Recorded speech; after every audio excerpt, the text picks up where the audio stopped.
that the Prophet Muhammad said that would happen before the end of time. And of course, the first thing the Prophet Muhammad ﷺ said, the first thing that he said would be, the first of the signs of the last day is his death.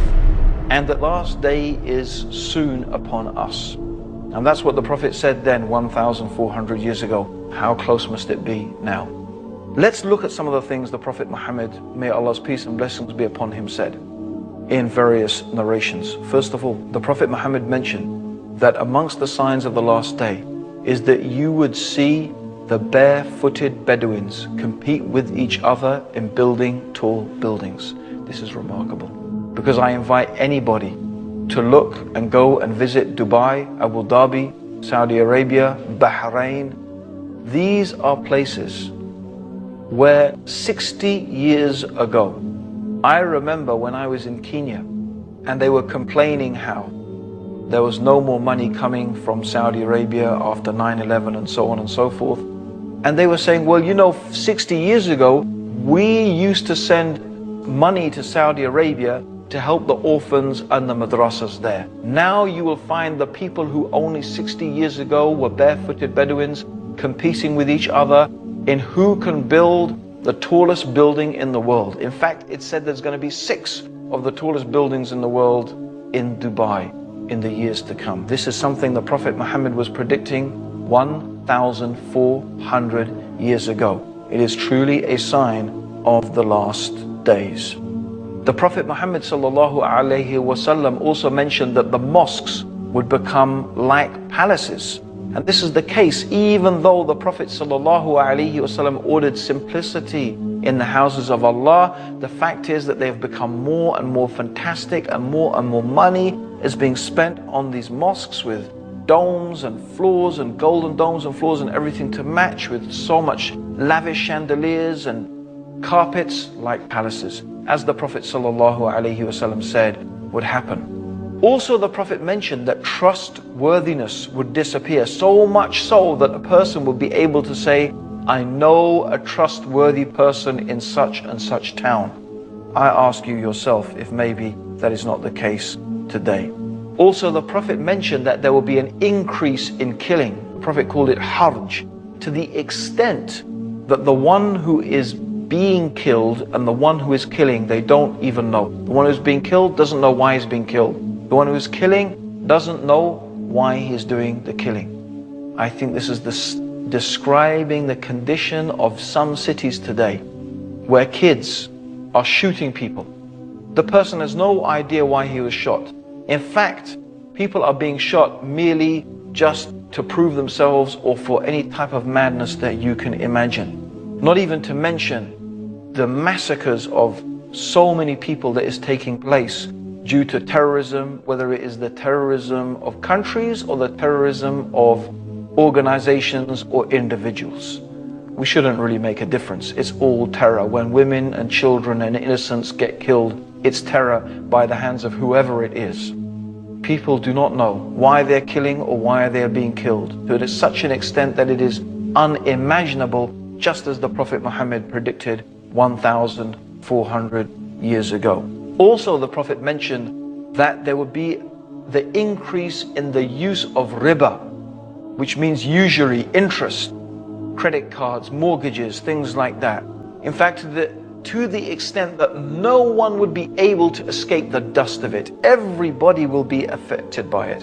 And this is without doubt the truth of the world economy today. The whole world economy is affected and controlled by banks and the use of interest money.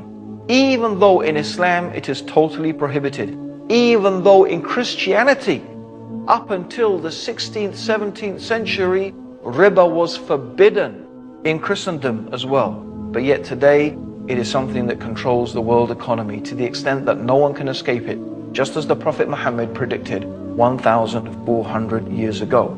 The Prophet also said that there will be an increase in literacy. In fact, so many people will be able to read and write, but actually knowledge will decrease. Isn't that a type of paradox? More people will read, and what do we end up reading? Most of us, we read rubbish. We read rubbish stuff. But we can read, but knowledge, especially knowledge of the religion, despite the fact that more people can read, ignorance has become prevalent. And this is what the Prophet ﷺ said, that religious knowledge would decrease, not by the books disappearing, not by, knowledge being taken from the minds of the people. No, the knowledge in the sense of the books will be there, but the scholars, so that only ignorant people will remain. And people will ask them for religious verdicts, and they will give it, even though they are ignorant, and they will misguide themselves and misguide others. Anyone acquainted with the Muslim world today will be familiar with this. And the Prophet mentioned the speakers will be many and the scholars will be few. And this is what we can find exactly. There are many speakers, many thinkers, many intellectuals, many people, alhamdulillah, giving dawah. Maybe not enough people, but the scholars, they are so few. And this is a type of sign of the last day, that the scholars will be taken away, and this is exactly what we find happening. Also, the Prophet Muhammad ﷺ said that there will be such an increase in musical instruments, and Muslims will make it lawful even though it is forbidden. The use of musical instruments, it has been forbidden by the Prophet. Some Muslims will make it lawful. And there are many people who are saying it's allowed, even though it is very clearly mentioned in Sahih al-Bukhari, the most authentic collection of hadith. And this is mentioned here. This hadith where the Prophet predicted that the people will make it lawful even though the Prophet made it unlawful, and it has come true. Just as the Prophet Muhammad, may Allah's peace and blessings be upon him, said. Also, he mentioned there will be an increase in sexual promiscuity.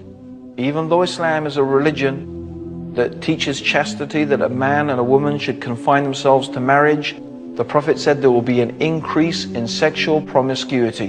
And I don't think anyone can deny that that is the state of the world today, with highly sexualized images, and even traditional societies that normally had a good traditional moral values. For example, like India.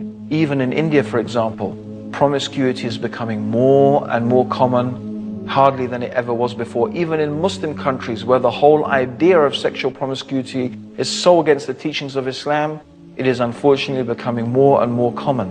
And the Prophet Muhammad said that because of this, diseases would appear that people had never heard of before. Isn't that the case? AIDS, for example, diseases that people had never heard of before will arise due to sexual promiscuity. And this has taken place just as the Prophet Muhammad predicted, sallallahu alaihi wasallam. He mentioned that women will be naked although they are dressed.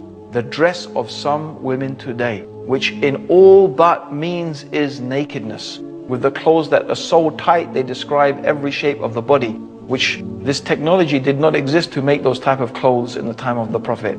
Yet the Prophet Muhammad is describing how this nakedness amongst the women will become prevalent. And also the Prophet mentioned that there will be shouting in the mosques, something that is prohibited in Islam, and it's something that I have witnessed myself. And also the Prophet said the worst and the most ignorant people will become the leaders. And really, I have to say, if we look at some of the world leaders today, even of some of the superpowers, it seems as if what the Prophet said about the worst and most ignorant people becoming leaders seems to have taken place, exactly as the Prophet Muhammad said. Also, he mentioned that a man will obey his wife and disobey his mother, something really contrary to the teachings of Islam. He will rather listen to his friends than listen to his father. And this is something that we find happening in the Muslim world, even though this is so against the teachings of Islam.